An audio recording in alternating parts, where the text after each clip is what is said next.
March மாதம் 8ஆம் தேதி இஸ்ரேலுக்கு நல்ல நாளே கிடையாது. ஒட்டுமொத்த இஸ்ரேலும் இருளில் மூழ்கி கிடந்தது அப்படிங்கிற தகவல். இந்த நேரத்தில் ஈரான்ல புதியதொரு வெளிச்சம் நட்சத்திரம் தோன்றியிருக்கு. முஸ்தபா கமினி அவர்களுடைய மகன் இப்போது புதிய உச்ச தலைவராக பொறுப்பேற்றிருக்கிறார். அதை ஈரான் எப்படி இரவு முழுவதும் பட்டாசு வெடித்து தொழுகை நடத்தி கொண்டாடி இருக்காங்க அப்படிங்கிறதையும் இந்த இடத்துல பார்க்கணும்.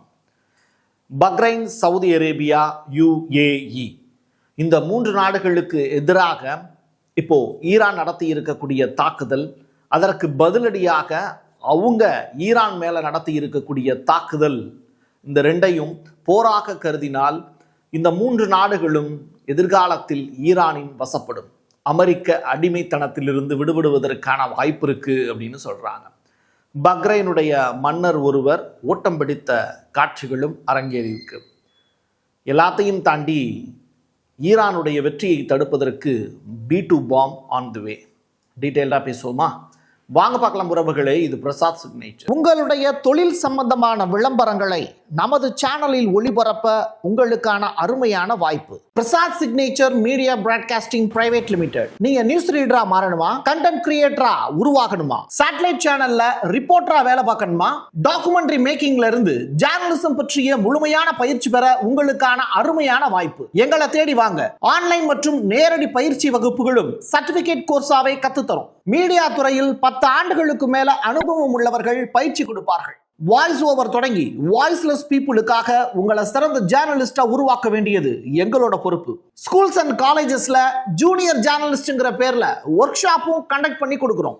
மோட்டிவேஷனல் ஸ்பீக்கரா கடந்த 15 ஆண்டுகளா கல்வி நிறுவனங்களுக்கு நிகழ்ச்சிகளும் நடத்தி தரோம். தொடர்புக்கு 9944790333 94493594 prasadsignature@gmail.com. தென்னிந்தியாவின் கட்டடக்கலை ராஜாக்கள் creator constructions and north west interiors. உங்களோட கனவு இல்லத்தை பிரம்மாண்டமா கட்டி கொடுக்குறாங்க கிரியேட்டர் கன்ஸ்ட்ரக்ஷன்ஸ். அதோட கட்டி கொடுத்த வீட்டை இன்டீரியர் பண்ணி அழகாக்குறாங்க நார்த் வெஸ்ட் இன்டீரியர்ஸ். தொடர்புக்கு 7290799991. ABC அப்படின்னு சொல்லிட்டு ஒரு நியூஸ் சேனல், அதுல ட்ரம்ப் கிட்ட ஒரு பேட்டி கேட்குறாங்க. இந்த மாதிரி முஸ்தபா புதிய தலைமை பொறுப்பை ஏற்றிருக்கிறாராமே ஈரான்ல, அதை பற்றி உங்களுடைய கருத்து என்ன அப்படின்னு. ஈரான்ல புதிய உச்ச தலைவரை இல்ல அடுத்த தலைவரை தேர்ந்தெடுக்கக்கூடிய பொறுப்பு அமெரிக்காவினுடையது. இப்போதைக்கு யார் பொறுப்பேற்றாலும் அதை பற்றிய கவலை எனக்கு இல்லை, ஏன்னா எப்படி இருந்தாலும் அவரும் இறந்து போயிடுவாரு அப்படிங்கிற ஸ்டேட்மெண்ட்டை சொல்றாரு. ட்ரம்ப்புக்கு ஒரு விஷயம் புரியல. இது ஜனநாயக அடிப்படையில் நடத்தப்படக்கூடிய தேர்தல் தான். அதே நேரத்தில் தத்துவம் ஸ்ட்ராங்காக இருக்கும்போது அதை வழிநடத்தக்கூடிய தலைவர்கள் வந்துக்கிட்டே இருப்பாங்களே தவிர அதில் எந்த ஃபெயிலியருமே இருந்துக்கிட்டே இருக்காது. உலகத்தில் மனுஷன் பிறக்கிறதுங்கிறது தடுக்கப்படுமா அப்படின்னு கேட்டால் அது ட்ரம்ப் சொல்லி மாற போகிறதில்ல. அதான் உண்மை. அப்போது இங்கே மனிதர்கள் மாறிக்கிட்டே இருக்காங்க, தத்துவங்கள் மாறாது. தத்துவம் ஸ்ட்ராங்காக இருந்தது அப்படின்னா புதிய புதிய தலைவர்கள் அதை வழிநடத்துவதற்கு வந்துக்கிட்டே தான் இருப்பாங்க, தலைமை பொறுப்பை ஏற்றுக்கிட்டே தான் இருப்பாங்க. இந்த எளிமையான விடயத்தை யாராவது இங்கிலீஷில் ட்ரம்ப்புக்கு டிரான்ஸ்லேட் பண்ணால் நல்லது. பட் கமினி அவர்களுடைய மறைவுக்கு பிறகு அவருடைய மகன் முஸ்தபா அவர்கள் பொறுப்பேற்றிருக்கிறார் புதிய உச்ச தலைவராக. அதை ஈரான் தொழுகை நடத்தி கொண்டாடி கொண்டிருக்கிறது. பட்டாசுகள் வெடித்து கொண்டாடுறாங்க அப்படிங்கிறது ஒரு புறம். ஒட்டுமொத்த இஸ்ரேலுமே இந்த நேரத்தில் இருளில் மூழ்கி கிடக்கு. ஈரானுடைய 2 முக்கியமான ஏவுகணைகள் பறந்து பறந்து போய் அட்டாக் பண்ணக்கூடிய காட்சிகளும் அரங்கேறிச்சு. இரவு முழுவதும் இஸ்ரேலியர்கள் பயந்து ஓட்டத்தில் இருந்தாங்க, ஈரானியர்கள் அமைதியான முறையில் தொழுகை நடத்திக்கிட்டு இருந்தாங்க. இந்த 2 நாடுகளுக்குமான இரவு நேரத்தில் நடந்த காட்சிகளை தான் நான் சொல்கிறேன். அதுவும் டிசம்பர் மாதம் 8ஆம் தேதி இரவு. ரஷ்யாவினுடைய ஃபாரின் மினிஸ்ட்ரியில இருந்து லாவ்ரோவ் அவர்கள் ஒரு முக்கியமான பேட்டி ஒன்றை கொடுத்து ஒட்டுமொத்த உலகத்துக்கும் ஒரு உண்மையை சொல்லியிருக்காரு. அவர் சொல்லக்கூடிய விஷயம், பேச்சுவார்த்தை அப்படின்னு கூப்பிட்டு துரோகம் பண்ணி பேச்சுவார்த்தை நடந்துகிட்டு இருக்கும் போதே, 3வது ரவுண்டு பேச்சுவார்த்தை நடந்துகிட்டு இருக்கும் போதே அட்டாக் பண்ணது இஸ்ரேல், போரை தூண்டினது இஸ்ரேல். ஐக்கிய நாடுகள் சபை அவங்கள கண்டிக்காம போரில் பலியாடாக இருக்கக்கூடிய இஸ்ரேலை கண்டிப்புக்கிறாங்க. ஐநாவில் ஒரு வரைவு தீர்மானம், ஸ்பெஷலான ஒரு வரைவு தீர்மானம் இஸ்ரேலுக்கு எதிராக ஐநாவினுடைய பாதுகாப்பு கவுன்சில் UNSC கொண்டு வர போறதா கேள்விப்பட்டேன். இது எந்த வகையிலையும் நியாயமானது அல்ல. 170 பிஞ்சு குழந்தைகளை கொன்று குவித்தது யாரு? இஸ்ரேலும் அமெரிக்காவும். அதையும் மறைக்கிறாங்க. பட் கடலிலிருந்து ஏவக்கூடிய டொமாட்டாக் அப்படிங்கிற அந்த ஏவுகணையை வச்சு தான் ஈரானில் அந்த பள்ளி குழந்தைகள் மீது, சிறுமிகள் மீது தாக்குதலை நடத்தி 170 குழந்தைகள் இறந்து போனாங்கங்கிறத உலகத்திற்கு வெட்ட வெளிச்சமாக வீடியோ காட்சிகளே சொல்லுது. இப்படி இருக்கும்போது ட்ரம்ப் அதையும் மறுத்து ஈரான் தான் அவங்கள தாக்குனாங்கன்னு சொந்த பிள்ளைகளையே யாராவது அப்பா கொல்லுவாங்களா, இப்படிப்பட்ட காட்சிகள் அரங்கேறுமா அப்படிங்கிற கேள்விகளை கேட்குறாரு. ஸோ ஒட்டுமொத்தமாக அமெரிக்காவும் இஸ்ரேலும் உலகத்திற்கு ஆபத்தான நாடுங்கிறத இப்போ சொல்லிட்டாங்கங்கிறத லாவ்ரோவ் அவர்களுடைய ஸ்டேட்மெண்ட் மூலியமா நம்மளால் புரிஞ்சுக்க முடியுது. இஸ்ரேலியர்கள் இரவு நேரத்தில் எப்படி கஷ்டப்பட்டாங்கன்னு சொன்னேன். பகல் நேரத்தில் அவங்க என்ன தெரியுமா பண்ணுறாங்க? அவங்களுடைய வீடுகளை விட்டுட்டு பங்கருக்குள்ளே போய் ஒளிஞ்சுக்கிறாங்க. பங்கர்லாம் இல்லாதவங்க, அதாவது பதுங்கு குழிகள் இல்லாதவங்க, இந்த ஊர் நமக்கு பாதுகாப்பானது இல்லை அப்படின்னு சொல்லிட்டு நகரங்களை விட்டு மலைப்பகுதிக்கு ஓடுறாங்க. மலை மீது ஏறக்கூடிய காட்சிகள் எல்லாமே ரிலீஸ் ஆயிருக்கு. தொடர்ச்சியாக இஸ்ரேலியர்கள் தங்களுடைய சொந்த வீடுகளை விட்டுவிட்டு எப்படி ஒரு சாவியை வச்சுக்கிட்டு ஹமாஸினுடைய தலைமையில் காசா மக்கள் போராடினாங்களோ, என்னுடைய வீட்டுக்கான சாவி இருக்குது, வீடு எங்கே அப்படின்னு சொல்லி கேட்டு போராடினாங்களோ, அந்த வீட்டை ஒட்டுமொத்தமாக தரைமட்டமாக இஸ்ரேலியர்களுடைய ஐடிஎஃப் படை இடித்து வீழ்த்துச்சோ, அதே மாதிரியான ஒரு நிகழ்வு இஸ்ரேலில் இப்போ நடந்துக்கிட்டு இருக்கு. ஈரான் அதை செஞ்சு முடிச்சுக்கிட்டு இருக்காங்க அவங்களுடைய சகோதரர்களுக்காக. பட் இப்போ சாவியை கூட எடுத்துகிட்டு போக நேரம் இல்லாமல் இஸ்ரேலியர்கள் வச்சிருக்கக்கூடிய ஒற்றை துணியை வைத்து கொண்டு, உடம்புல போட்டிருக்கக்கூடிய அந்த ஒற்றை துணியோடு மலைப்பாங்கான பகுதிக்கு நோக்கி ஓடிக்கிட்டு இருக்காங்க. இதெல்லாம் பார்த்துக்கிட்டு இருக்கக்கூடிய அமெரிக்காவுக்கு கோபம் வரும்ல. ஏன்னா ஐபாக்கினுடைய வழிகாட்டலின்படி அமெரிக்கா நடந்துக்கிட்டு இருக்கு. யார்? யூதர்களுடைய வழிகாட்டின்படி. அந்த ஐபாக் தான் ஒட்டுமொத்த உலகத்தையுமே இயக்கிறதாக அவங்க நம்பிட்டு இருக்காங்க. அதில் ஒரு பகுதியாக இப்போது ட்ரம்ப்பை முழுமையான ஆளுமைக்கு கீழே கொண்டு இந்த போரை நடத்திக்கிட்டு இருக்காங்க யூதர்கள். இப்படிப்பட்ட நேரத்தில் யூதர்கள் இஸ்ரேலியர்கள் ரொம்ப பெரிய அளவில் அடி வாங்குறாங்க. எடுங்க B2 பாம்பை அப்படின்னு சொன்னதுனால இப்போ அந்த B2 பாம்பினுடைய வருகை ஈரானை நோக்கி வந்துக்கிட்டு இருக்குங்கிற செய்தி. இது வந்துக்கிட்டு இருக்கு அப்படின்னா எவ்வளவு நேரம் ஆகும் பிரசாத் அப்படின்னா 12 மணி நேரம் ஆகும். இப்போ நேற்று இரவு வாங்கின அடினால நேற்று இரவு புறப்பட்டிருக்கு அப்படின்னா கூட அது சேருவதற்கு காலை 10 மணிக்கு மேலே, இந்தியன் டைமில் 10 மணிக்கு மேலே ஆகிடும். இதுக்கு முன்னாடியும் அது கிளம்பிடுச்சு அப்படிங்கிற மாதிரியான தகவல் வந்தது. அதே நேரத்தில் அது தொடர்பான ஆய்வுகளும் அவங்க ஈடுபட்டுக்கிட்டே இருப்பாங்க. தடவை ட்ரை பண்ணுவாங்க. இப்போ சேட்டலைட் ஏவுறாங்கன்னா தடவை ட்ரை பண்ணுவாங்க, அது ஃபெயிலியர் ஆகும். சரியான இலக்கு கிடைக்கணும். இலக்கை டைரக்டாக இப்போ யுரேனியம் செறிவூட்டல் நடந்துக்கிட்டு இருக்கக்கூடிய இஸ்ஃபகான் சைட்டை தான் அவங்க அட்டாக் பண்ண போகிறாங்க அப்படின்னா அந்த இலக்கு சரியாக இருக்கணும். அதுக்கு வானிலையும் சப்போர்ட் பண்ணணும். இது எல்லாத்தையும் கால்குலேட் பண்ணி தான் அதை ஏவ முடியும். ஸோ அந்த ப்ராசஸ் அப்படிங்கிறது தள்ளி போய் இப்போ அதை ஏவிருக்காங்க அப்படிங்கிறது தொடர்பான அறிவிப்பு வந்திருக்கு. அமெரிக்காவினுடைய சென்காமே இதை உறுதிப்படுத்தியிருக்காங்க. 12 ஹவர்ஸில் சேர்ந்துடும். அதுவும் இராணுவ இலக்குகளை தான் நாங்கள் குறிவைக்கிறோம். இராணுவ இலக்குகளை இருக்கிற இடத்துல மக்கள் யாரும் இருக்க வேண்டாம் அப்படிங்கிற அனௌன்ஸ்மெண்ட்டையும் அமெரிக்காவை கொடுத்துருக்காங்க. ஹமத் பின் நிசா அல் கலீஃபா அப்படிங்கிற பக்ரைனுடைய மன்னர் இப்போ ஓடிட்டாரு அப்படிங்கிற தகவல். அவர் நாட்டை விட்டு ஓடிவிட்டாரா இல்லை தெருக்களில் ஓடிக்கொண்டிருக்கிறாரா அப்படிங்கிற தகவல் நமக்கு தெரியலை. பட் இது உறுதிப்படுத்தப்படாத தகவல் தான். அமெரிக்காவினுடைய கைப்பாவையாக தொடர்ச்சியாக பக்ரைன் ஆட்சி செய்து கொண்டிருக்கிறது அப்படின்னு தான். நம்மளோட ரூபா மதிப்பில் அங்கே 730 ரூபா அந்த அளவுக்கு ரேட் அங்கே, ரைட்டா? ஸோ நல்ல செல்வ செழிப்புள்ள நாடு தான். சுற்றி ரவுண்ட் அடித்தோம் அப்படின்னா 1 ஹவரில் பக்ரைனே சுற்றி வந்துடலான்னு சொல்லுவாங்க. அந்த அளவிற்கு ரொம்ப குட்டி நாடு, பட் வளமான நாடு, எண்ணெய் வளம் இருக்கக்கூடிய நாடு. அவங்க அமெரிக்காவுக்கு யூஎஸ் பேஸ் அந்த இடத்துல இருக்குது. அதை வைக்காதீங்கன்னு ஈரான் பலமுறை சொன்னாங்க, கேட்கல. இப்போது பக்ரைன் அந்த அட்டாக் அப்படிங்கிறது தொடர்ச்சியாக நடந்துக்கிட்டு இருக்கு. எண்ணெய் வயல்கள் மீது அட்டாக் நடந்தது, வாட்டர் பிளான்ட் மேலே அட்டாக் நடந்தது. இப்போ நம்ம நிறையா பேர் சொல்கிறாங்க, நாங்கள் பக்ரைனில் தான் இருக்கேன், அந்த மாதிரி ஒரு தாக்குதல் நடந்ததாக தெரியலையே அப்படின்னு.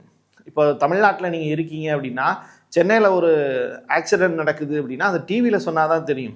நீங்கள் திருச்சியில் இருந்தீங்க அப்படின்னா அந்த நிகழ்வை நேரடியாக போய் பார்க்க முடியாது. இல்லை அப்படின்னா நடந்துக்கிட்டு இருக்கும்போது நீங்கள் சென்னை பக்கம் வந்தீங்கன்னா தான் பார்க்க முடியும். ஸோ ரெண்டுக்குமான வேறுபாடுகள் நீங்கள் புரிஞ்சுக்கணும். இங்கே கிடைக்கக்கூடிய காட்சிகள் எல்லாமே அது உறுதிப்படுத்துது. சேட்டலைட் சேனல்களும் அதை உறுதிப்படுத்திட்டு தான் இருக்காங்க. பட் பக்ரைனுடைய மன்னர் எதற்காக ஓடி இருக்கார்? ஏன்னா அவருக்கு ஒரு அவசரம் வந்திருக்கும். அதனால் அதுக்காக கூட ஓடி இருக்கலாம். பட் அவர் ஓடி போயிட்டாரு அப்படிங்கிற தகவலையும் சொல்கிறாங்க. இதை நீங்கள் சேட்டலைட் சேனல்களில் செய்தி வந்ததற்கு பிறகு கூட உறுதிப்படுத்திக்கலாம். பட் முன்னாடியே நான் அந்த விஷயம் நடந்திருக்கு அப்படிங்கிறத சில தகவல்கள் கிடைக்குது, அதை வச்சு சொல்கிறேன். அது ரூமராக இருக்கக்கூடிய பட்சத்தில் அவர் ஓடலை அப்படின்னா நல்ல விஷயம்தான். ஜெருசலேம் போஸ்ட் ஒரு ரிப்போர்ட் ஒன்று வெளியிட்டிருந்தாங்க. இந்த நியூஸை ஃபஸ்ட்டு வெளியிட்டது ஜெருசலேம் போஸ்ட், அதை நான் பார்த்தேன். ஆக்சுவலி என்னென்னா, UAE யுனைடெட் அரபு எமிரேட்ஸ் வழி தாங்க முடியாமல் திருப்பி ஈரான் மேலே முதல்ல ஏர் டிஃபென்ஸ் சிஸ்டத்தை வச்சு இடைமறிப்பு செஞ்சாங்க ஈரானுடைய ஏவுகணையை. இப்போது அமெரிக்கா கொடுத்த ஆயுதங்களை வச்சு ஈரான் மேலேயே தாக்குதல் நடத்துறதுக்கு அவங்க திட்டம் போட்டிருக்காங்க அப்படிங்கிற தகவலை வெளியிட்டாங்க. திட்டம் போட்டு அதை செயல்படுத்திட்டாங்கன்னு அடுத்த நியூஸும் கொடுத்துருந்தாங்க. அடுத்தடுத்து கிடைக்கக்கூடிய தகவல்கள் என்னென்னா, சவுதி அரேபியாவும் முதல்ல இடைமறிச்சது, அதற்கு பிறகு ஈரானை தாக்குவதற்கு தொடங்கிவிட்டது அப்படிங்கிற செய்தி. சரியா? நேற்றைய தினம் சொல்லியிருந்தேன் சவுதி அரேபியா எச்சரிக்கை கொடுக்குது அப்படின்னு. பட் இப்போது தாக்கிட்டாங்க அப்படிங்கிற ஒரு செய்தியும் வெளியாகுது. இப்போது இது இந்த 2 நாடுகளுமே இப்போது ஈரான் மீது போர் தொடுக்கிறதா அப்படிங்கிற கொஸ்டினையும் எழுப்பியிருக்காங்க. இப்போ சர்வதேச அந்த போர் தொடர்பான வல்லுநர்கள் என்ன சொல்கிறாங்கன்னா, அப்படி ஒரு நிகழ்வு நடந்ததுன்னா வளைகுடா நாடுகளும் அரபுலக நாடுகளும் ஈரானுக்கு எதிராக போர் தொடுத்த வரலாறுங்கிறது இத்தனை ஆண்டு காலமாக 1000 ஆண்டு கால வரலாற்றில் இதுவே முதல் முறை அப்படின்னு சொல்கிறாங்க. பாகர் காலியப் அவர் யாருன்னா ஈரானுடைய சபாநாயகர். அவர் ரொம்ப காட்டமான ஒரு வார்த்தையை பயன்படுத்தியிருக்காரு. அவர் பார்லிமெண்ட்டில் ரொம்ப முக்கியமான ஒரு நபர், ஏன்னா அவர் தானே சபாநாயகர். அப்படிப்பட்டவர் நெதன்யாகுவை பார்த்து பைத்தியக்கார நெதன்யாகு அப்படின்னு சொல்கிறார். ஸ்ட்ரெயிட் ஆஃப் ஹார்மஸ் நாங்கள் மூடிட்டோம், வேர்ல்டு வைடாக எண்ணெயினுடைய ரேட்டு அதிகமாகும் அப்படிங்கிறதையும் சொல்லிட்டோம். இப்போ போய் ட்ரம்ப்பும் நெதன்யாகவும் எண்ணெய் விலையெல்லாம் உயராது, அதெல்லாம் நாங்கள் சரி பண்ணிடுவோம்னு சொல்கிறாங்க. இதை மற்ற உலக நாடுகளும் நம்பினாங்கன்னா அது பார்த்துக்கோங்க எந்த அளவுக்கு நகைப்புக்குரியதாக இருக்கணும். நெதன்யாகு மாதிரியான ஒரு பைத்தியக்காரனை நம்ம பார்த்ததில்லை அப்படின்னு சொல்லி சிரிச்சுக்கிட்டே அவர் பதில் சொல்லியிருக்காரு. ஈரான் ஏமாற்று வேலை செய்து கொண்டிருக்கிறது அப்படிங்கிற தகவல். யாரை ஏமாத்தினாங்கன்னா எதிரிகளை ஏமாத்திருக்காங்க அப்படிங்கிற தகவல் ரிலீஸ் ஆயிருக்கு. அதற்காக அவங்க பயன்படுத்திக்கிட்டு இருக்கக்கூடிய ஆயுதங்களில் ஒன்று தான் இந்த கைபர் அப்படிங்கிற அந்த ஏவுகணை. ஃபுல் நேம் வந்து கைபர் ஷகான் அப்படின்னு. 1480 கிலோமீட்டர் தூரம் தாண்டி போய் எதிரிகளை வீழ்த்த வல்லது. அதாவது எதிரியினுடைய மிசைல் வருது அப்படின்னா இப்படி வரும்போது அப்படி சுற்றி போயிடுமா, அதிக சூழ்ச்சி திறன் கொண்டது அப்படிங்கிற ஸ்டேட்மெண்ட்டாக சொல்லியிருக்காங்க. எமாத் அப்படிங்கிற அந்த ஏவுகணை 700 kg 1 டன் வார்ஹெட்டோட போகும். காதர் அப்படிங்கிற ஏவுகணை உங்களுக்கு தெரியும். ஈரானுடைய 28th வேவ், ட்ரூ ப்ராமிஸில் 28th வேவ்ல இந்த ஏவுகணைகள் ரொம்ப ஸ்பெஷலாக வேலை பார்த்துருக்கு அப்படிங்கிற தகவலும் ரிலீஸ் ஆயிருக்கு. ஈரானில் அந்த எண்ணெய் மழையாக பெய்தது அப்படின்னு சொல்லி ஒரு செய்தி போட்டிருந்தோம்ல, அது தொடர்பான வார்னிங், அது எப்படி எண்ணெய் மழை பெய்வதற்கு வாய்ப்பு இருக்குது அப்படின்னு நேற்றைய தினம் நம்ம ஒரு காணொலி போட்டிருந்தோம். அதுக்கு நல்ல வரவேற்பு கொடுத்துருந்தீங்க, நிறையா பேர் சப்போர்ட் பண்ணியிருந்தீங்க. ஃபஸ்ட்டாக அது நம்ம தான் வெளியிட்டிருக்கோம் அப்படிங்கிற மாதிரியான விஷயங்கள் எல்லாம் பதிவு செஞ்சுருந்தீங்க. ஃபஸ்ட்டாக நம்ம வெளியிட முடியாதுங்க செய்தி. ஆக்சுவலி ஏற்கனவே சில தளங்களில் செய்திகள் வெளியிட்டிருப்பாங்க, அதில் பார்த்து தான் நம்ம செய்திகள் சொல்கிறோம். நம்ம ஒன்றும் ஈரானில் போய் நேரடியாக ஒன்றும் பார்க்கல, ரைட்டா? அதனால் இங்கே போட்டி மனப்பான்மையோடு வேலை செய்கிறத விட மக்களுக்கு தேவையான விஷயங்களை கொண்டு போய் சேர்க்குறது தான் நம்ம வேலை. அந்த வகையில் அந்த ஈரானியில் அந்த பெஞ்ச மழையினால், க்ரூட் ஆயில் மழை பெஞ்சதுனால மொத்தமாக 15 மில்லியன் மக்கள் பாதிக்கப்பட்டிருக்காங்க அப்படிங்கிற தகவல் வெளியாயிருக்கு. அது மூலியமாக கதிர்வீச்சு அபாயங்களும் இருக்குது அப்படின்னு சொல்கிறாங்க. இது எல்லாமே அந்த கழிவுநீர் பிரச்சனை, க்ரூட் ஆயில் தெருக்களில் ஓடக்கூடிய ப்ராப்ளம், எண்ணெய் வயல்கள் தாக்கப்பட்டது, இது எல்லாமே ஈரானில் ஒரு பெரிய டேமேஜை ஏற்படுத்தியிருக்கு அப்படிங்கிறதும் யதார்த்தமான உண்மை. ஈரானுடைய அப்பாச்சி அராக்கி கிட்ட ஃபாரின் மினிஸ்ட்ரி கிட்ட இன்டர்வியூ அப்பப்போ எடுத்துக்கிட்டு தான் இருக்காங்க. அதில் ஒரு சேனல் எடுத்த இன்டர்வியூவை லேட்டஸ்ட்டாக பார்த்தேன். ரஷ்யா உங்களுக்கு உதவி செய்தா இல்லையா, முதல்ல அதை சொல்லுங்கள் அப்படிங்கிற ஸ்டேட்மெண்ட்டை கேட்டிருக்காங்க. ஏன்னா HQ-9P சைனா கொடுத்து அதை ஈரான் யூஸ் பண்ணி அது டேமேஜ் ஆயிடுச்சு, அது ரொம்ப ஒர்க் ஆகாத மிஷின் அப்படின்னு சொல்லிட்டு கண்டுபிடிச்சிட்டாங்க. ரஷ்யா உங்களுக்கு ஆயுதங்கள் கொடுத்து உதவுறாங்களா இல்லையா அப்படிங்கிற கேள்வியை கேட்டிருந்தாங்க. ஆக்சுவலி இது தெரியாதவங்களுக்கு நான் ஒரு விஷயம் சொல்லிடுறேன். 2030 வரைக்குமே டிஃபென்ஸ் ரிலேட்டடான பாதுகாப்பு ஒப்பந்தங்கிறது 2 நாடுகளுக்கு இடையில் பெஜஸ்கியான் அவர்களும் ரஷ்யாவினுடைய புட்டின் அவர்களும் சேர்ந்து போட்ட ஒப்பந்தங்கள்லாம் இருக்குது. ஆயுதங்கள் அவங்க கொடுக்கணும், பட் எந்த நேரத்தில் கொடுக்கணும், ஏது கொடுக்கணும் அப்படிங்கிறதெல்லாம் நமக்கு தெரியாது. ஏன்னா அது ரிலேட்டடான அவங்களுக்குள்ள டீல் இருக்குது, அது இல்லைன்னு நான் சொல்லலை. பட் போருக்கு அவங்க முழுமையாக உதவி செய்கிறார்களா அப்படிங்கிற நேரடி கேள்விக்கு அதுக்கு அப்பாச்சி அராக்கி சொல்கிறாரு, உதவலாம், உதவாமலும் இருக்கலாம், அதே நேரத்தில் இராணுவம் தொடர்பான விஷயத்தை பற்றி எனக்கு முழுமையாக தெரியவில்லை, அந்த ஆதாரங்களை கொடுக்க வேண்டும் என்ற அவசியமும் இல்லை அப்படிங்கிற மாதிரியான ஸ்டேட்மெண்ட் சொல்லியிருக்காரு. ரொம்ப சிறந்த ஒரு அரசியல்வாதியாக ஈரானுடைய ஃபாரின் மினிஸ்ட்ரி சைடில் இருந்து அப்பாஸ் அராக்சியை பார்க்க முடியுது. நல்லா நம்ம ஊரில் ஒரு பழமொழி சொல்லுவாங்க, கழுவுற மீனில் நழுவுற மீன் அப்படின்னு. அந்த மாதிரியான வார்த்தை ஜாலங்களை பயன்படுத்திக்கிட்டு இருக்காரு. எது எப்படியோ புட்டின் அவர்கள் கொஞ்சம் இறங்கி தான் வந்திருக்காரு. ஈரானுக்கு உதவி செய்கிறதுக்கான மனப்பான்மை அவருக்கு இருக்குது. கம்யூனிவர்களோடு இருக்கக்கூடிய நட்பு அவருக்கு மிக நீண்ட கால நட்பு. அதன் அடிப்படையில் அவர் உதவி செய்ய வரலாம். பட் யூதர்களா ஈரானியர்களா அப்படின்னு கேட்கும்போது அவருடைய சாய்ஸ் யூதர்களாக தான் இருக்கும். என் கையெழுத்து என் மக்களுக்கானது உறவுகளே. மீண்டும் ஒரு பதிவில் சந்திக்கலாம். நன்றி, வணக்கம். தென்னிந்தியாவின் கட்டடக்கலை ராஜாக்கள் creator constructions and north west interiors உங்களோட கனவு இல்லத்தை பிரம்மாண்டமா கட்டி கொடுக்குறாங்க கிரியேட்டர் கன்ஸ்ட்ரக்ஷன்ஸ். அதோட கட்டி கொடுத்த வீட்டை இன்டீரியர் பண்ணி அழகாக்குறாங்க நார்த் வெஸ்ட் இன்டீரியர்ஸ். தொடர்புக்கு 72907991. உங்களுடைய தொழில் சம்பந்தமான விளம்பரங்களை நமது சேனலில் ஒளிபரப்ப உங்களுக்கான அருமையான வாய்ப்பு.